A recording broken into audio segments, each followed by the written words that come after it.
Sahabat surga. Walal akhiratu khairul laka minal. Ini yang hebat. Saya kemarin bikin quotes, lalu kita sebarkan. Ini sebetulnya di antara esensi surah Al-Duha. Kata Allah, Muhammad, saya bersumpah kepadamu, yakinkan pada jiwamu, nanti saat kamu ke akhirat, suasananya akan lebih enak dibandingkan dengan sekarang. Akhirat itu lebih baik dari apa yang kamu rasakan sekarang di dunia. Maksudnya begini, kalau kamu sedang capek, kamu sedang ada musibah, kamu sedang lelah, sabar. Nanti kalau sudah pulang, semuanya akan hilang. Memang dunia itu tempat capek, karena memang tempat beramal. Sholat di dunia, kerja di dunia, puasa di dunia, baca Quran di dunia. Kenapa kita kerjakan? Supaya cari bekal untuk pulang ke akhirat. Nanti kata Allah kalau sudah pulang semuanya akan hilang. Jadi tenang aja teman-teman. Capek cuma sebentar. Ya, capek cuma sebentar. Lelah, gak apa-apa. Namanya juga dunia. Dunia itu memang tempat capek. Kalau nggak mau capek ya pulang. Dunia itu tempat capek. Dan kita memilih untuk hidup. Maka jalani itu, nikmati saja, kerjakan aja. Setiap kerja ada pahala, setiap kerja ada pahala, setiap sholat pahala, baca Quran pahala, niat mencari nafkah karena Allah pahala, merawat anak pahala, memberikan ASI pahala. Gak apa-apa, memang capek. Memang ya dunia sifatnya capek. Tobakkan antobak, setiap tahapan tuh capek lagi, biasa. Supaya dapat bekal. Bukankah orang kerja dapat gaji? Dan enak kan kalau gajian? Dan kalau sudah dapat gaji, lupa kan 29 hari ke belakang? Anda itu bekerja, kerja, berangkat gelap, pulang gelap. Tapi kalau sudah dapat gaji, semua itu kan hilang lupanya. Pergi ke Lembang, ya, jalan sama keluarga. Ada yang ke Palembang, beli pempek. Ada yang ke Lembang, beli mak Lembang. Ada. Semuanya kayaknya hilang aja. Besoknya kerja lagi. Kata Allah, saya janjikan yang lebih dahsyat. Kamu sabar saat di dunia, karena dunia memang tempatnya capek. Kamu cari bekal aja, nanti saat pulang ke akhirat, saya berikan yang lebih indah dan gak akan pernah ada capek lagi. Sholat, udah gak ada lagi. Jadi jangan pernah bercita-cita, nanti di surga Firdaus saya tahajud lagi. Terlampau soleh. Udah gak ada. Baca Quran, gak ada lagi. Yang ada itu masuk surga dengan Qurannya. At-Tirmidzi, nomor hadis 2915. Dipakaikan di atasnya mahkota, dipakaikan di badannya jubah kehormatan, dipakaikan di tangannya gelang-gelang emas, pakaiannya sutra. Quran surah ke-35 ayat ke-33. Jannatu adnin yadkhulunaha yuhallawna fiha min asawir, ya, min dhahabin wa lu'lu'a wa libasuhum fiha harir. Ahli Quran mau masuk ke surga pakai jubah, pakai mahkota, emas, sutra, semua naik. Apa yang terjadi? Dimintakan membaca Quran yang ia biasa bacakan saat di dunia. Jadi setiap dia baca, naik.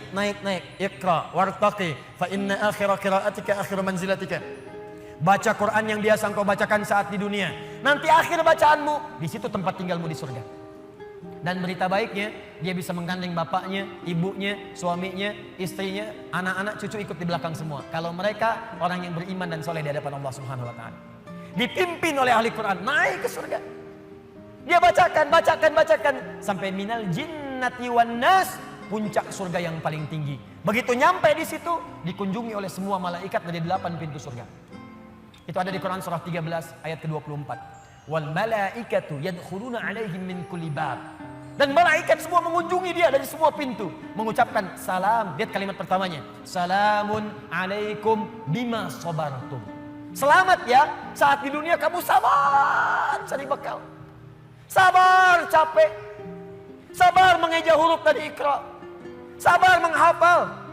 Sampai ada yang mencela. Sabar. Orang lain ngejar dunia, Anda ngejar akhirat. Sabar.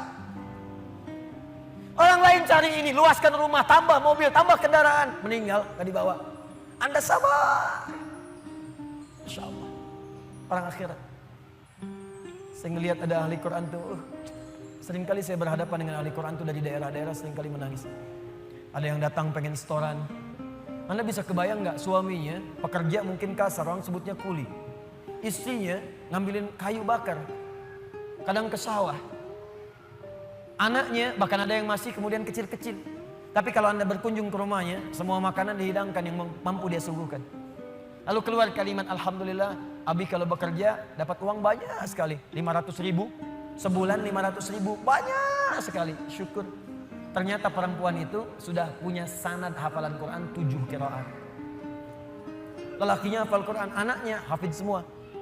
Anaknya penghafal Quran semua. Anda ada di mana? Itu perlombaan, sabar, naik sampai ke atas. Jadi kalau sekarang sedang capek, nikmati, sabar. Besok kalau meninggal, gak ada capek lagi. Dan panggilannya sudah tenang kita. Karena kerja kita selesai, mirip begini. Ada berita besok gajian. Besok gajian, tenang kan? Malam tidur enak kan? Orang yang punya bekal itu, dia sabar itu, nanti di akhir sakaratul mautnya, dia tampakkan semua hasil pekerjaannya. Sampai hatinya merasa tenang. Jadi gak terasa, tidur aja. Ya ayat Tuhan nafsul mutmainnah. Ditarik, tenang, tidur aja, selesai. Tinggal dia jumpai Allah di akhirat nanti mendapatkan hasil dari apa yang dia kerjakan. Makanya kata Allah, kalau sedang sholat terasa capek, apa jawabannya? Sabar ya, walal akhiratu khairul laka minal ula. Nanti di akhirat gak ada tahajud lagi. Kalau sedang menghafal Quran capek, sabar ya, nanti di akhirat gak ada menghafal lagi. Abadi sifatnya, wafat selesai hafalan itu. Kalau sedang kena musibah, sabar ya, sabar. Jalani dulu, zikir kepada Allah supaya dapat pahala. Nanti setelah meninggal gak ada masalah lagi, tenang. Nanti pulang selesai semua. Jadi kalau ini kita tanamkan dalam jiwa kita, setiap punya masalah nanti beres kok insya Allah. Selesai kok. Memang saya jalani aja sampai waktunya saya wafat, saya pulang, saya dapatkan semua kenikmatannya. Masya Allah. Ustadz beneran? Benar. Surganya banyak? Banyak Ustadz. Alhamdulillah. Tapi Ustadz, kalau di surga pengen ngerokok, bisa enggak? Ya kalau bisa silakan ambil apinya di neraka. Ya, nikmat, sudah selesai. Kemudian apa yang terjadi? Wala saufa yu'tika rabbuka fatarda. Ini yang paling dahsyat. Nanti di akhirat kata Allah, kalau kamu sabar saat di dunia sekarang, Bu, Pak, sabar tahajud, sabar merawat anak, sabar sekolahkan mereka ke pesantren, sabar talaki Al-Quran, sabar berjamaah ke masjid, Anda kerja di pemerintahan, kerja jadi pegawai, ada yang berdagang, ada yang bisnis, sabar. Waktunya sholat, waktunya zakat, sabar. Nanti kata Allah, saat pulang ke akhirat, wala saufa yu'tika rabbuka fatarda. Saya akan berikan semua yang kamu inginkan sampai puas. Kaidah nikmat itu, kaidah nikmat.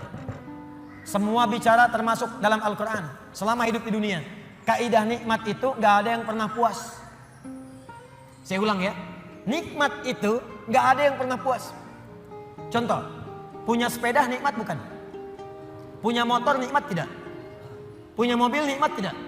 Pertanyaan saya, ketika Anda dapat sepeda, apakah merasa cukup dengan sepeda? Kalau sudah dapat sepeda, pengen apa? Sudah dapat motor, pengen apa? Sudah punya mobil, pengen apa? Pesawat. Garasi nggak punya. Nerbangin nggak bisa, masih pengen. Belum menikah, pengen apa? Menikah. Sudah menikah, pengen apa? Punya anak. Sudah punya anak, pengen apa? Pengen cucu. Semua terus, jadi nggak ada puasnya. Nikmat itu terus pengen. Nanti di akhirat, kata Allah, nanti di akhirat saya akan berikan kepadamu sampai kamu puas. Sampai Anda mengatakan, ya Allah, cukup ya Allah, puas. Sekarang mah pengen terus, pengen. Nanti puas ya Allah, cukup puas. Ini semuanya nikmat. Sampai selesai semua. Makanya bersabar, dunia sebentar. Sebentar mas. Besok meninggal, selesai masalah. Mau besok meninggal? Susah. Sabar. Dan alhamdulillahnya nggak ada yang dikasih tahu kapan meninggal. Kalau diberitahu, bisa jadi kita pun nggak semangat. Sebentar lagi Anda akan meninggal. Jam 8:45 lewat kemudian 45 detik. Waduh, kajian udah bubar nggak pulang di masjid aja. Astagfirullah. Kenapa Pak? 2 menit lagi. Ini amalan nggak terencana. Ini karena kita nggak tahu kapan wafat, kita bisa merencanakan malam ini tahajud insya Allah jam sekian. Saya mau istighfar jam sekian. Besok subuh di masjid A, zuhur di masjid B. Punya rencana. Dan ketika merencanakan, niat muncul. Dan itu niat ketika muncul, pahala dituliskan. Bukankah innamal a'malu binniyat? Innamal a'malu binniyat. Di ketika niatnya itu sampai, pahala dituliskan. Ini panitia ini nggak akan dihisap, nggak akan diberikan pahala berdasarkan mic-nya bunyi atau putus. Tapi udah ada niat nih, yang penting ada niat ya, ada pahalanya. Masalah bunyi putus perjuangan saya di sini. Jelas ya? Baik, wala saufa yu'tika rabbuka fatarda. Jadi gini maksudnya, kalau sedang capek, sedang lelah, apalagi kemudian beban itu datang dari orang-orang terdekat. Teman sekantor tiba-tiba misalnya nampak mengkhianati, ada mencela, ada macam-macam. Ingat Allah, maka Anda akan lapang. Ingat Allah, maka tidak akan ada beban. Dan ingat semua itu akan berakhir ketika kita wafat. Kalau itu ada dalam diri kita, maka demi Allah saya katakan, beban itu seberat apapun akan ringan. Ingat itu baik-baik. Wala saufa yu'tika rabbuka fatarda. Alam yajidka yatiman fa'awa. Muhammad, coba ingat-ingat. Kamu sekarang gak usah merasakan beban berat. Bukankah dulu pun aku buktikan kepadamu saat engkau yatim, aku kirimkan orang-orang sekitaran untuk bisa memberikan perlindungan kepadamu. Lahir bapak tidak ada ibu. Ibu wafat usia 6 tahun, ada kakek. Kakek wafat usia kemudian Nabi Muhammad 8 tahun, ada paman. Ada semua. Ingat Muhammad SAW. Kalau sedang kamu merasakan beban, ingat senang yang dulu saya berikan. Manhaj yang ketiga. Kalau sedang merasakan kesulitan dalam masalah, kalau masalah ingin cepat diringankan oleh Allah, maka bandingkan masalah itu dengan solusi yang pernah dirasakan sebelumnya. Bandingkan persoalan yang sulit itu dengan kesenangan yang sudah dirasakan sebelumnya. Suami istri sedang punya masalah, malam ini punya persoalan, sampai nggak bicara. Coba duduk dulu baik-baik. Ingat masa-masa senang ke belakang. 15 tahun berumah tangga, masa mau dikalahkan dengan masalah di satu malam? Ingat banyak senangnya atau banyak dukanya, banyak sukanya, banyak dukanya, banyak nyamannya, banyak masalahnya. Coba timbang-timbang lagi. Mungkin dengan menghadirkan nostalgia kesenangan itu, yang ini akan terasa ringan. Ma, kenapa malam ini kita mesti cemberut ya? Bukankah kemarin-kemarin kita tertawa? Gara-gara bapak semuanya. Gak apa-apa ma, memang gara-gara papa. Papa terima. Tapi mungkin Allah titipkan keburukan di papa itu karena mama bisa menyempurnakan. Mungkin Allah pilih mama itu adalah mama yang bisa membimbing papa lebih baik. Masya Allah. Oh gitu ya Pak ya. Mama bikin status dulu ya. Jadi kalau semuanya begitu enak rasanya. Tapi memang diucapkan mudah, menjalaninya belum tentu mudah. Ustadz juga begitu. Ya, makanya jarang sekali ada ustadz ceramah bawa istrinya. Nah, jadi kalau kita punya persoalan yang kecil-kecil sekarang, ingat masa lalu. Bu, Pak. Ya maaf di kantor ada masalah. Masalahnya hari itu. Jangan langsung merasa berat. Ada proyek gak selesai dimarahin sama bos. Anda kerja sudah 10 tahun. Dimarahin baru hari itu. Senangnya kan banyak udah 9 tahun. Masa persoalan sehari mengalahkan persoalan 9 tahun yang senang ke belakang? Kan tidak lucu. Anda gagal satu ujian. 9 mata kuliah lulus semua. Masa harus meratapi diri pada yang satu itu? Selesaikan. Mungkin di situ Allah ingin berikan anugerah supaya Anda paham lebih dalam. Mungkin disitulah kepakaran Anda supaya belajar lebih dalam lagi. Diangkat kemudian karena pakar itu di masalah itu. Saya dulu itu setiap menghadapi pelajaran-pelajaran bahasa, apalagi balaghah macam-macam dan sebagainya itu.